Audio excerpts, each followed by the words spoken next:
Hello guys, आज मैं आप सबको ले जा रही हूँ साइंस म्यूज़ियम, जिसे हम नेशनल साइंस म्यूज़ियम के नाम से भी जानते हैं। यहाँ बच्चों के लिए करने के लिए बहुत सारी एक्टिविटीज़ हैं। आप अपने बच्चों के संग अपने घर में अगर कोई घूमने आया है उनके साथ आप इस म्यूज़ियम का मज़ा ले सकते हैं। इसमें बहुत सारी एक्टिविटीज़ हैं जो बच्चे बड़े दोनों ही कर सकते हैं। और यहाँ पे जो एक्टिविटीज़ है वो रिलेटेड टू साइंस है। आपको नई नई चीज़ें देखने को मिलेंगी और आपके बच्चे बहुत एंजॉय करेंगे। हाँ, बट जब हम यहाँ गए थे तो वो संडे के दिन गए थे और आपको तो पता ही है कि वीकेंड में हर जगह बहुत रश होता है। तो यहाँ पे भी हमें बहुत रश मिला। पार्किंग भी हमें अंदर नहीं मिली, बाहर मिली। तो हमने म्यूज़ियम के बाहर ही अपनी कार पार्क कर दी और इस म्यूज़ियम को घूमने के लिए निकल पड़े। बट इस म्यूज़ियम में जाते ही हमें जो एक चीज़ बहुत ख़राब लगी वो ये कि यहाँ का एसी वर्क नहीं कर रहा था। 2 फ्लोर पे इनका एसी वर्किंग नहीं था और 2 फ्लोर पे जो नए बने थे वहाँ पर एसी वर्किंग था। यहाँ की जो एंट्री फ़ीस है वो 80 रुपीज़ है। बट जो भी यहाँ पे शोज़ होते हैं उसके अलग अलग चार्जेस आपको पे करने पड़ते हैं। यहाँ छोटे बच्चों की भी फुल 80 रुपीज़ की टिकट लगती है। तो आप मान के चले कि अगर आप बच्चों को भी लेके जाते हैं तो उनकी भी एंट्री फ़ीस 80 रुपीज़ आपको देनी पड़ेगी। वीकेंड में काउंटर पे जहाँ से आपको टिकट मिलेगी वहाँ बहुत रश होता है।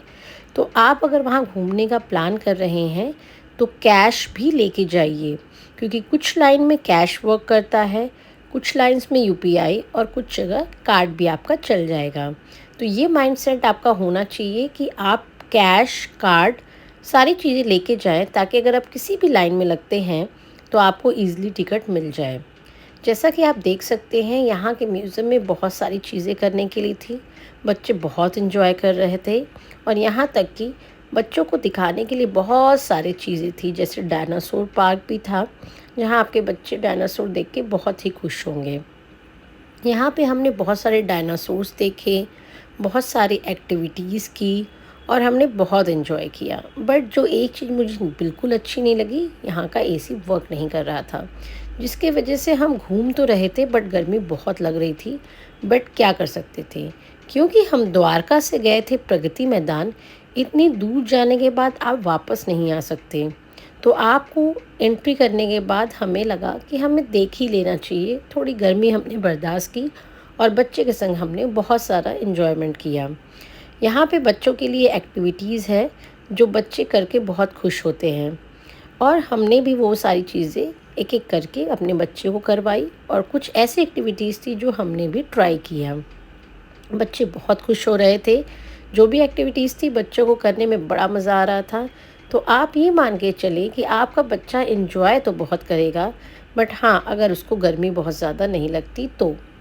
मेरे बेटे को बहुत गर्मी लगती है तो वो बीच बीच में कह रहा था मम्मा बहुत गर्मी लग रही है। बट हमने जल्दी जल्दी जो जो एक्टिविटीज़ उसको अच्छी लग रही थी वो हम करा रहे थे और जो उसको पसंद नहीं आ रही थी हम आगे बढ़ जा रहे थे।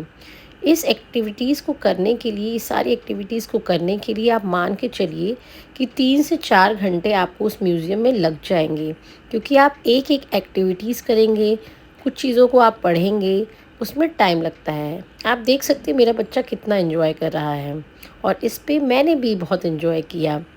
इसके बाद हमने ये सारी चीज़ें एक्टिविटीज़ करने के बाद हम कैफ़ेटेरिया में गए। वहाँ पे भी बहुत रश होता है वीकेंड में और आपको लाइन में लगना पड़ता है। तो आप कोशिश करिए कि आप कैश लेके जाइए ताकि आपका पेमेंट जल्दी हो जाए। और कैफ़ेटेरिया में भी एसी नहीं है, इनका फ़ैन होता है। तो आप इसी माइंडसेट के साथ यहाँ जाइएगा। बच्चों के लिए जैसा आप देख सकते हैं क्रेन है, बच्चे फ़ोन यूज़ कर रहे हैं। तो बच्चों को तो बड़ा मज़ा आ रहा था। एक्चुअली हमें भी बहुत मज़ा आ रहा था। गर्मी भी लग रही थी, हम एंजॉय भी कर रहे थे क्योंकि एक्टिविटीज़ ही इतनी अच्छी अच्छी थी। तो thank you so much for watching this video.